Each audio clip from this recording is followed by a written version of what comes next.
And we are back once again. We're gonna hang out with Bea to go to the graveyard. You know what we learned in between episodes? What did we learn between episodes? Kentucky is, in fact, right next to Ohio. I know, I'm a big dum-dum. Sorry, not sorry. Let's go on. Let's go to the graveyard. There's the graveyard. We're still in Chapter 3. Exactly. I think it might be because our recording sessions are so distant in between episodes. But Chapter 3 seems like the longest one so far. It is the longest one. I mean, we've stuck... Chapter 1 was just until the party, and that was like 6 episodes. Chapter 2 was maybe until our third or second hangout. And then Chapter 3, because we met the ghost. It was after we met the ghost. It was after Harfest. Chapter 3 has just been going on for a while now because it's a big old chapter. It's the long fall. The second act usually is the longest.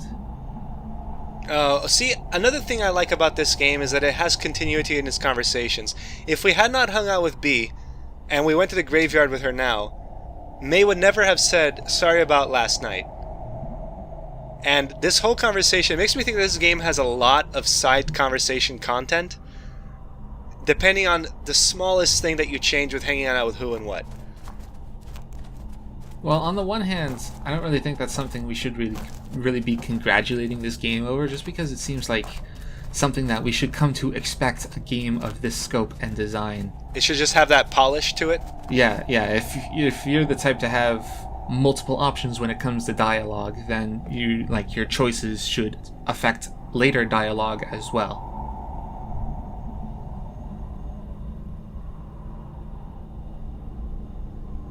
Are you the type to try and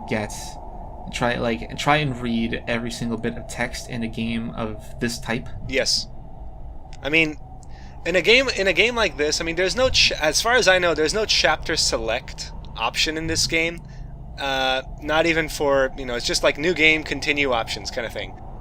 If this game is over and it opens a new thing that says chapter select, and then you could go and investigate other conversations, I'd be all down for that. It would make the LPing this so much easier.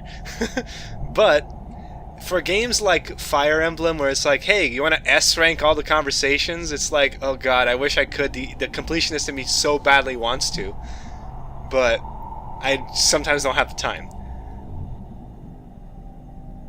What do you mean you don't have the time? You're playing a fucking video game. I could say I don't have the patience. The patience, I guess, is a good way to put it, because it's like I want to play other games too. Well, then you're not much of a completionist, are you? I know, I'm the lazy man's completionist. I'm the completionist who's like, can I complete this game over in 40 hours? No? Okay, then never mind. Oh, Bea's the realistic scary. No Rain Powers gives a shit. That's what's scary. Oh god, Bea, you're so frickin' true right now, yo. It's so bad. I'm the same way about seeing all the text boxes. Like in Paper Mario, I would try to get all the titles against enemies just because I want to read them. And I would use Goombella on every single room, on every single person. Yes. Just because, the developers put in the effort to write them, so I want to read them. Yeah. It's like, hey, if you found us out, you're a special kind of person. And Golden Sun, I was talking about that in the last game. It uses... Well, it's basically magic. It's a bit of a longer story than that, but it's magic, and one of the abilities that you can use is to mind read people. So you would talk about them, and then after you're done talking with them, you would use your mind read ability on them to get further information. And that effectively doubles what every single person in the game is saying, and they all change depending on the context of the situation. So like if you talk to a person and then you move a stump without touching it, which is another ability that you can use, and then you talk to them again and their mind is also saying something different. So you have to go through that every single fucking time you accomplish a goal in the game. You have to go back to the nearest city and just read everyone's mind. Damn. Talk about wordiness in a bad way. That's something that you stop doing eventually. Yeah, because you're like, I can't fucking... So what's scarier? A skeleton holding a knife, or he's whispering things? And I go, holding a knife sounds like just a dude. Like a mugger. But whispering things sounds ghosty. I mean, I guess it depends on what he's saying. Like, if he's whispering to you, You look gorgeous today. Then fucking, that's not very scary. That's lovely. No, Thank you. what's scary for B is a health executive ghost whispering profit margins. Well, what's he whispering? Complicated fine print. Because B is very realistic. B, this isn't fun. I mean, it's scary, but not conventionally scary, I guess. Skeleton and a ghost.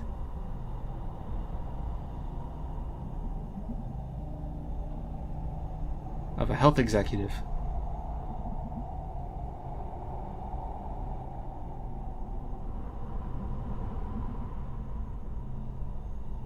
Well, I mean, they're realistic. Yeah. The scarier stuff is like really, really boring, like fucking climate change. It's like, geez, nobody wants to lower carbon emissions. Fucking boring. I was watching John Oliver lately. Like, say what you will about him. Like, I know he has. I will say detractors. plenty. He's awesome. Well, I mean, like, not for everyone. Like, he does have his enemies on the internet. But anyway, I was watching him, and he brought up this one segment. There was some fucking hullabaloo not too long ago about, I really don't like bringing him up in this LP, but Donald Trump. It was about the whole, James Comey, was that his name? Who are you talking about here? Comey, yeah, the FBI director, yeah. The guy who was fired, yes. What's his first name? James? Yeah. So he was doing a segment on that, and he brought up a news discussion on, I want to say Fox News, because where else would it be?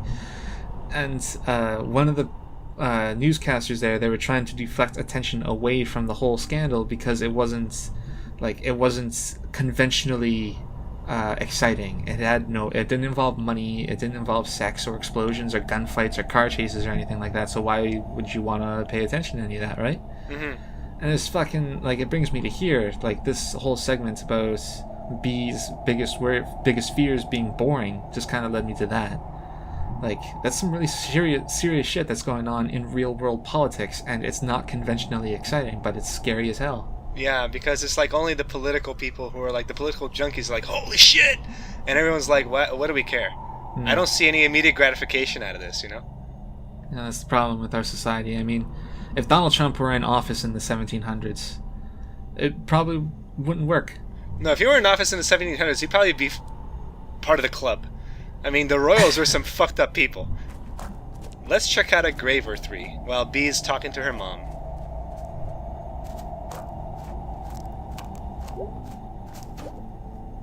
Rose, aged 95 years. She lived a good life.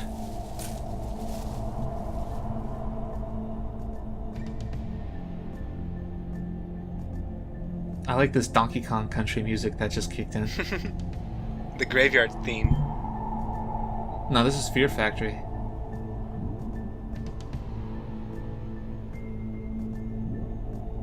It has the same drum line. Which goes to show these guys obviously know their games and they know their soundtracks. Well, like, nothing about this graveyard has anything thematically similar with Fear Factory. I'm just saying that they sound alike. Mm-hmm. I mean, it's good music. I'm saying that they know their soundtracks, and like Donkey Kong, fuck yeah, good soundtrack. Which I totally agree. I kind of doubt they had Donkey Kong Country in mind when they wrote this song. Who knows? I mean, you can't really say you can't think the drumline is like, I heard this drumline somewhere before, I was inspired, I don't remember where, but it's good. Anywho, that's enough about Fear Factory and Donkey Kong Country. It's a good game, though. I like how there are more and more red fireflies as we go closer and closer to B. I don't know if it means anything. Well, B likes fireflies. That's a good point. Maybe they're here because we hung out with her during the Miss Miranda section. Which would be another point of polish, even though it's something that most people would probably just gloss over, even if they did get the reference. They'd be like, fireflies, that's Beast's thing. So we can't really interact with Mom's grave. I mean, B is just like, this is it. And we're like, okay, we'll leave you to it then.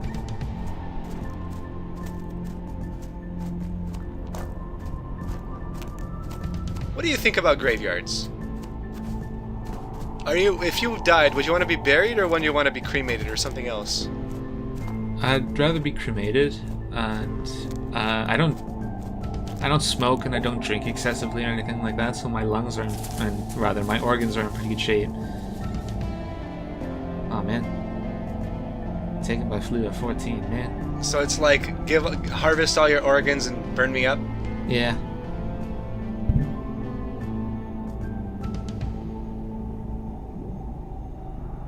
As for what I think about graveyards, I don't know. I've never really put much thought into it. I guess it's kind of just a tradition at this point, even if like it doesn't seem particularly. I don't know. This is me just being a dumb millennial, but I don't know. Graveyards, they don't seem particularly. What's the word I'm looking for? Interesting? Not interesting. No, they're definitely interesting. I mean, they're full of people that are dead. And, you know, all these people, they live their own lives, and they all have their own accomplishments. Some people have bigger headstones than others. You might want to know why. But just a place where you keep all your dead people, it doesn't seem very... Like, again, this is me just being a dumb millennial, but maybe graveyards don't seem particularly sensible. I mean, this is where you keep all your dead things. You'd think this would be where all the disease is born. I was gonna say, the only cool thing about graveyards is that it's a pretty good place to kind of meditate about life, I'd say. I mean, I think I've brought it up before that I had a really successful date on walking through a graveyard. It was the first date, and it was really like kind of thematic. It was just like, oh, walking around, seeing all the flowers, kind of. Ooh. Well, don't fucking say that to her. Jesus Christ, Mae. Yeah, you are already on thin ice with that alligator. Keep in mind, she is an alligator and you are a cat. There you go. Yeah, you recognize you're being an asshole. Anyway, I was going to say that the graveyards, I think, let for good meditative talk about life, and it was a beautiful spring day or summer day, so, you know, good times. We can be like, hey, we're alive. We can enjoy that. All the dead people are like fucking living people. Disturbing my rest.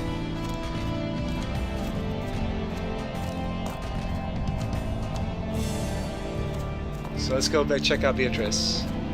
Just a fun fact, but in where I live, the city I live, Halifax, Nova Scotia, we have the one intersection that is the closest to a graveyard in all of North America.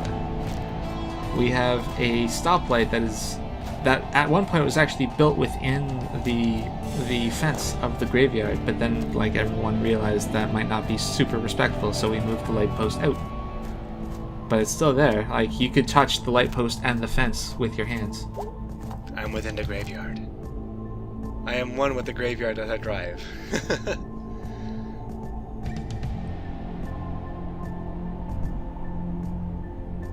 About as well as talking to any other dead relative.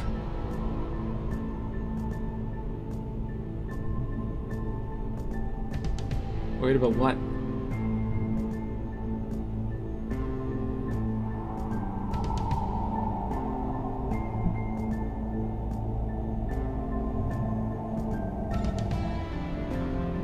What was wrong with our street? When did this conversation come up? The sinkhole, remember? Like, Mom woke us up, or rather we woke up, we went to talk to Mom, and she says, there's a sinkhole. I don't want you to go playing near it. And Bae's like, I'm not gonna. I've seen a lot of sinkholes before.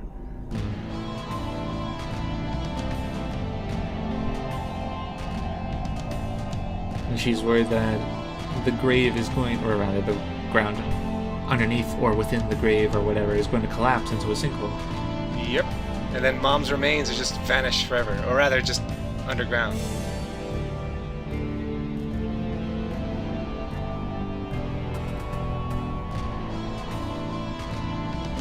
May I have some bad news for you? I mean, graveyard is the same as any other plot of land, I suppose.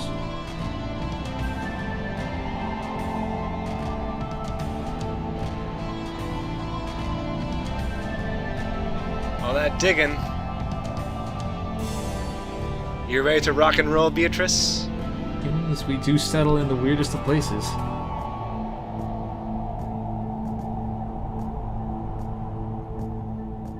music. Maybe it's an accordion. I mean, a weird place to bring in an accordion, I suppose. You're thinking of the Deep Hollow Hollowers, aren't you? I mean, You're just like, the ghost spirits are we here. still need a tuba and accordion. Maybe there's one of them here. I don't think I'm asking for too much. I want a tuba and accordion. A tubaist and accordionist. Let's go find out. Detective style.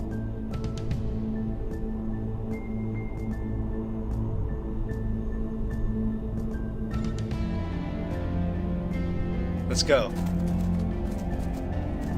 But before we do, I do waste a few more seconds trying to wring out any other possible shit. Because I mean, Bea's following us again. Can we talk to her about her mom?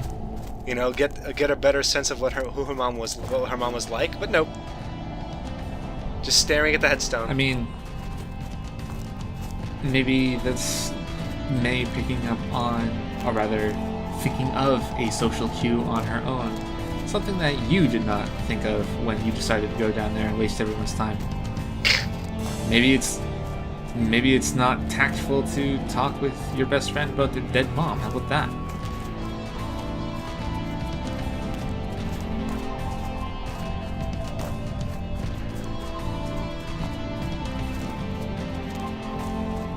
I like the scenery change. This place looks very familiar.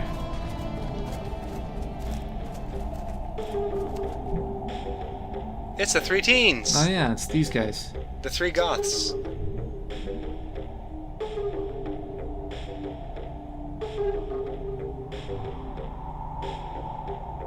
I mean, they don't talk, so no, they wouldn't.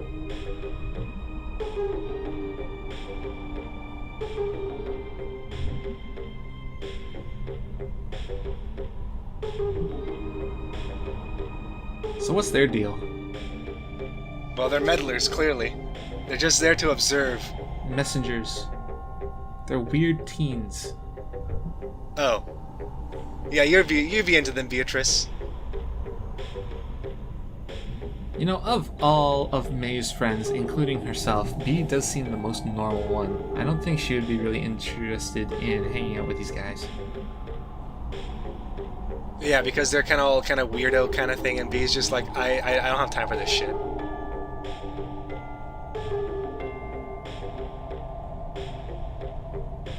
Is that a threat? Who remains and who passes?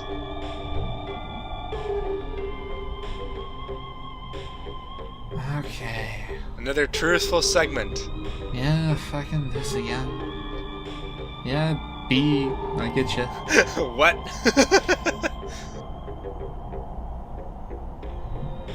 Yeah, Mae's just like, fucking whatever. We have a ghost to find.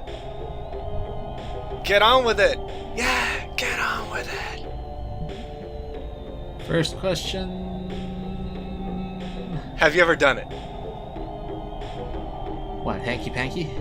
The beast with 2 packs? Done it? Marijuana?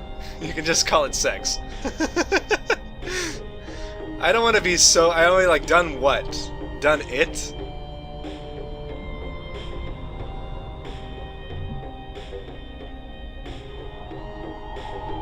You heard me. I mean... Alright, creepy goth teen. I say I mean a whole lot. I guess it's just a way to get myself started on my thoughts, I suppose. Has Mae ever done it? Pretty sure she has not. Yeah, she doesn't seem like the type. She even said I was never in a situation where baby making happens. So no. Never got around to it. Alright. It is a pretty nebulous sort of question, though. Alright. Mae's all like, ooh, tell me. What, when? Not the time or the place. Alright, fine, just answer it. She was really young, though. She was what, 17? Or 16? Before 11th grade, yeah, I would say that's around 16. 15 to 16. How old was I?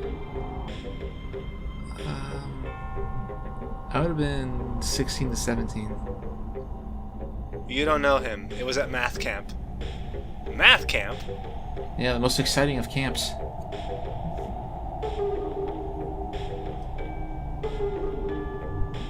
This one time at math camp, I had sex with a guy.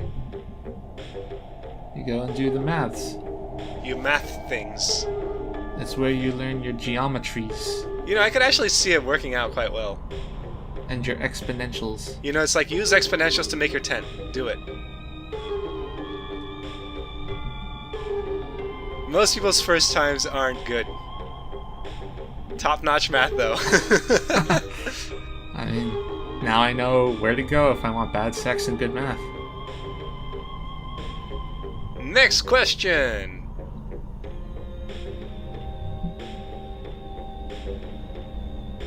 Bea seems disappointed that she doesn't get to talk about herself. Describe your dream date. Describe your dream date, Olive Branch. Oh, man. Honestly, I think I've had some great dream dates already. Just like nothing that's very expensive. Like roaming around a good town, going into a park, hanging out at a picnic area and just laying in the grass, staring at the sun. Very bucolic stuff. That's pretty dreamy. You are one of the most boring people I know. Oh god, dude. You don't know the half of it. What? What's your great date? Well, Bea's answering her dream companion rather than the date. Well, she's already saying we go to the movies. Boring. Well, my dream date would involve two things. One, wrestling. One, just getting to know the person I'm going out with. Well, that's a given, though, isn't it? That is a given, sure, but there's also like the activities that we do, and it's not necessarily watch a movie or go dating or something, or rather, watch a movie or go to dinner. It's more, I don't know, something exciting. Paintball. Paintball sounds pretty good. Yeah. Something active, right? That way, at least I'll know if I can depend on her in a zombie apocalypse if she's any good with a gun. Oh yeah, actually, hell, a dream date would probably involve the gym too. Like let's squat together or some shit. Yeah, get all sweaty. Get all deadlifty. Yeah, get her to wear some yoga pants. May wants someone who's grrr. It's tough. She's gonna wrestle this person. I appreciate the lack of gender pronouns. They'd be super tough and cool. And we all be all tired and dirty and bleeding. Kind of like you, Bea. Wink wink. And then they lay on the floor like we did that one time, Bea. And we tell each other secrets like we do all the time, Bea. I don't think May's into Bea. I'm establishing a ship right now. Mae and Bea, the OTP of this game. Yeah. The maybe ship. I mean, they have a name for it already. What about Mae Laurie? Too much death? Laurie's too young. She could be older. She's older. She could be the girl who goes to Idaho. What is your most embarrassing experience? What? Answer the question, Olive Branch. Oh, I can't even think. My most embarrassing... I mean, would it have to be something that people have noticed, or would it have to be something that just happened to me, and if I noticed it, and everybody else kind of didn't notice? I guess it would be the most publicly embarrassing thing, because if it's something that you find embarrassing to yourself, then it's not that embarrassing. God, publicly embarrassing. I think it maybe was in middle school, or... what was that happened, though? I forgot the details. Pretty sure I had some sort of, like, meltdown in class. Meltdown? Meltdown. The teacher wasn't there. I think some student picked a fight with me, and I just didn't take it seriously, and they just shoved me against a bunch of desks, and I leapt at him and started to try to beat him up, but then the teacher came in, and that was embarrassing because I was like the most friggin' polite kid ever. But this one dude just started a fucking fight, and I wanted to go at him so bad. But because I didn't get a chance to fucking retaliate, people just thought I was a weakling after that. Well, I got into a ton of fights when I was a kid. All across elementary and junior high, not many in high school. You're a scrapper? You know, just sometimes people would get in my face and they would say something I didn't like, and I'd just fucking punch them in the mouth. Damn, dude. There's one time... You had a very low trigger. And, well, no, that wasn't the case either, but... Like, just sometimes people they don't respect my boundaries. Okay, so one time? One time, well, I mean, this isn't my embarrassing story, but one time in 7th grade, a kid got, like, I don't know. I don't remember the specifics of the class all that well. I just remember that it was math class. And one kid, he made a bunch of connector blocks. And I didn't like this kid to begin with. And during, like, this rowdy session in class, he was saying a bunch of shit that I didn't really care for. He was kind of being a little pushy. But one time, towards the end, he got together a bunch of connector blocks. And he formed them into the letter F, and he said, today's letter is the letter F, and then he chucked it straight at my face. Ow. And I didn't much appreciate that, so I got up and I fucking punched him in the teeth. Nice. Anyway, that wasn't my embarrassing story. My embarrassing story is that when I was... Wait, we can save it, though. Mae's telling her story now. Shush. She tried to say hey to a girl. She tried to turn away all cool. She just... I like how she says and, because she's so, like, maybe embarrassed. Like, that's how she does when she's nervous. Fell into the trash can outside the cafeteria. Man, it's just fucking... This is a Looney Tunes segment right there. Into trash spaghetti, 100%. This is like... It's like everything just keeps getting worse and worse. Yeah, really, though. Holy shit, dude. Continue. No, that's about it. Hopefully. And I flailed into the trash, tipped over. And the trash went down the stairs, and then the trash can exploded. She'd watched all of it, and she was totally into it. I tried to give her a smile like I'd somehow meant to do that. It was all part of the plan. Well, I mean, like, cats do have that sort of demeanor where, like, they turns out I swallowed some of the trash. Jesus. The trash spaghetti. Yeah, cats do have that sort of demeanor where if they make a misstep or something, they have the swagger to their walk where they kind of, like, it looks like they kind of meant to do that. Not Mae, though. She ate some trash spaghetti. After trying to say hey to a girl she liked. That is pretty fucking embarrassing. In college. Yeah. So what is your embarrassing story? One time in elementary school, we were having a talent show. And I got up there and I sang Sonic's theme from Sonic Adventure 2. Fuck yeah. Yeah, the problem, though, is that it was recorded by myself using a shitty $8 toy recorder. Like, the tape was legit, but the recorder itself was bad. And I recorded it by pressing it right up against my TV speakers as loud as possible. Oh, so God. So the audio quality in the gym was terrible. And I knew the words, and I was trying to sing to it, but, you know, nobody could hear either the lyrics that I was trying to sing to or the music of the player itself. So it came out just me standing up there on stage for however long the song is, 2.5 minutes, and it was like a total garbage. It was just a garbage performance. If there's any one thing that I could, like, redo, it would be not agreeing to go onto that stage. Well, no. Would you go onto the stage if the sound quality was good? If the sound quality was good, sure. If I knew how to get the audio to be as good as I can get it now, if I were to try, then yeah, I would do it. Sweet. So all the teens are like, you could have passed so long, ha ha ha. It's like, fuck you, teens. Go to hell. Now they know. Now they know. Yeah. But who are they gonna tell? Cat God? Yeah. God, today I met this girl.